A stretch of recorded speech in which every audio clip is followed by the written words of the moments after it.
Well, folks, we got Prieto again here, and what I'm going to do is ride him outside in this Santa Barbara cheek, and it's a Mona Lisa mouth.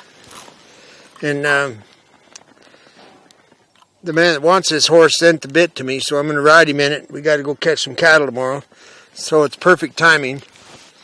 And the reason I want the Santa Barbara as opposed to the Santa Susana is that I'm hoping that it'll lift straighter up. I don't need him to go curl under. I need him to come up and break at the withers. So I'm just trying to get my release down and get him comfortable with it. And I can bump here and raise his head and then set it. And that's kind of where I'm headed.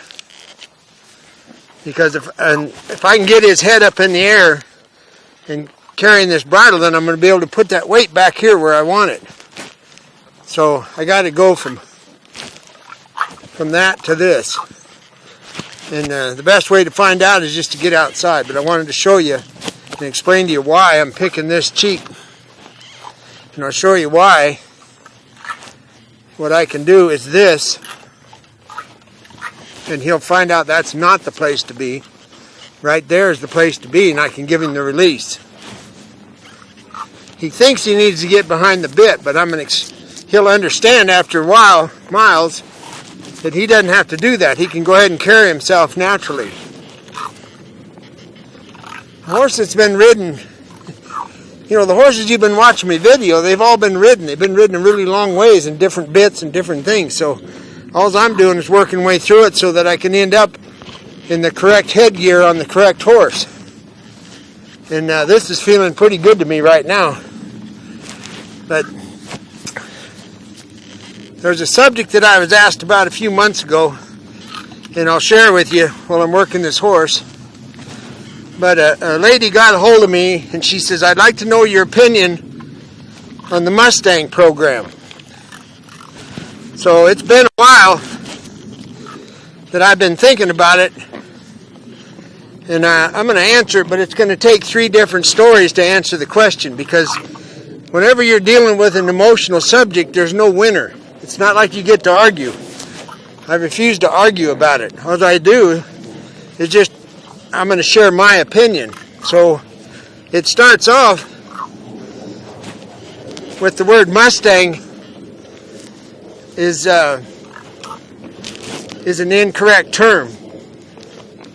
And they're not indigenous. And the actual law that was put into place in 1970 was the Free Roaming Wild Horse and Burro Act. It wasn't called the Free Roaming Mustang and Donkey Act. And the woman that got it done, her nickname was Wild Horse Annie.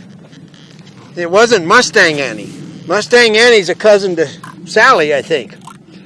So anyway, before we get into that, I'd like to share with you that in 1919, the government had a program, the only one that I know of that actually worked.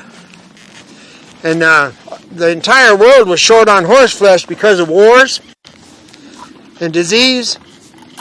So they needed horses. And there was all kinds of wild horses out west. So the government come up with a plan to replenish themselves and the rest of the country, the world, I mean. So what they did was they got stallions donated by rich people in the East, because then they could have bragging rights at a cocktail party. And they brought those stallions out and turned them loose on the mares, the wild horses.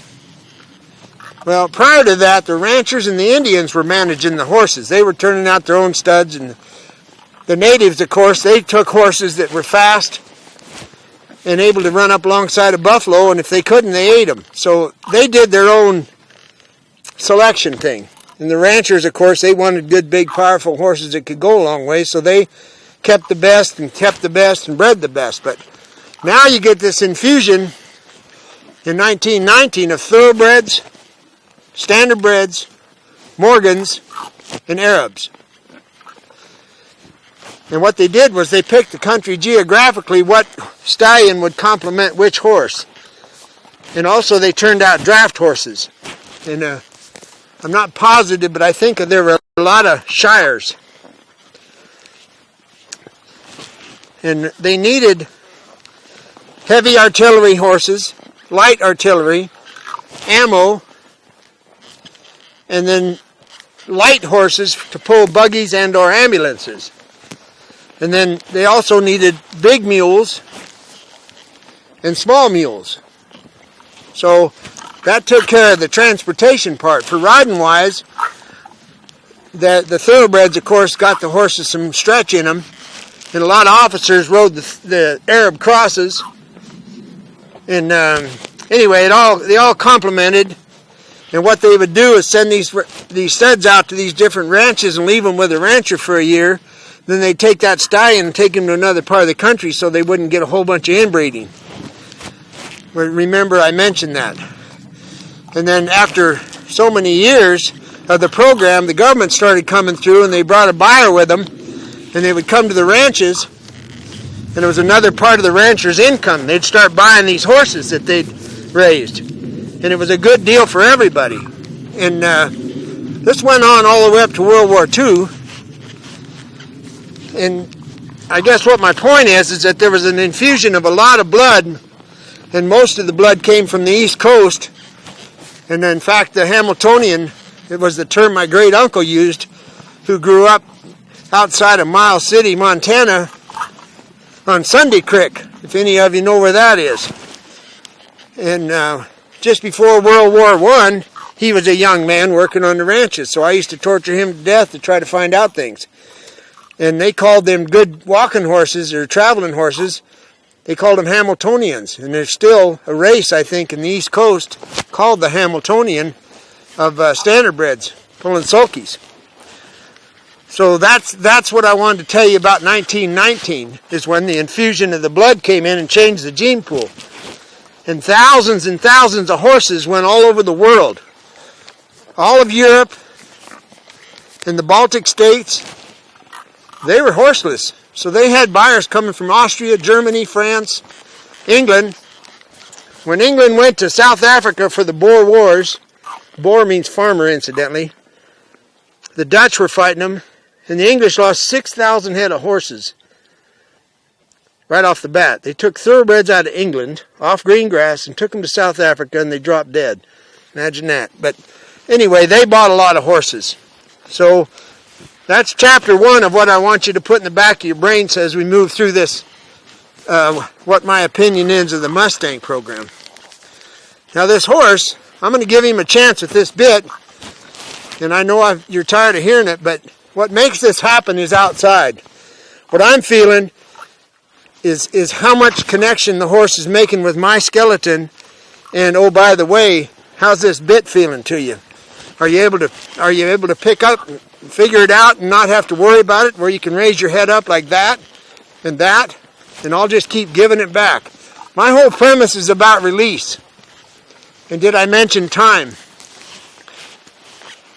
So what I've got is the horse now, he's getting more and more comfortable about turning on his haunches.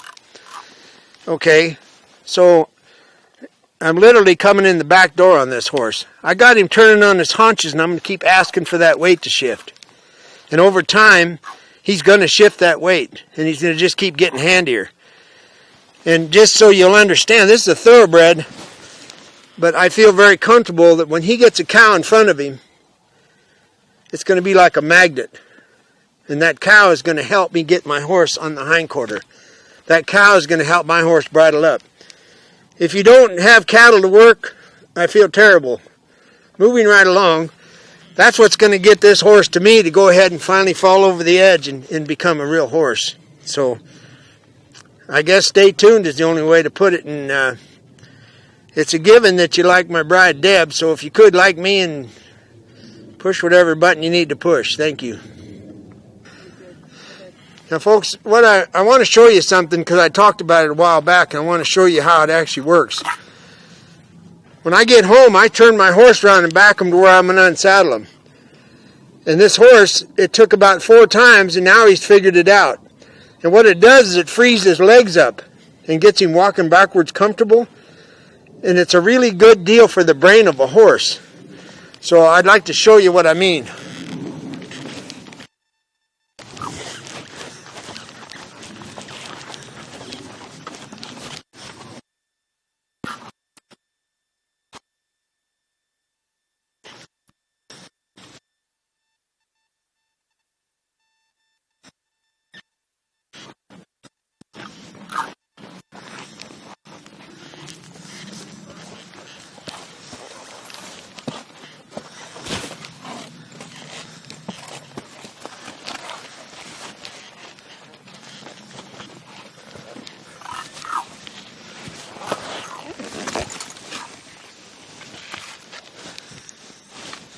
Okay.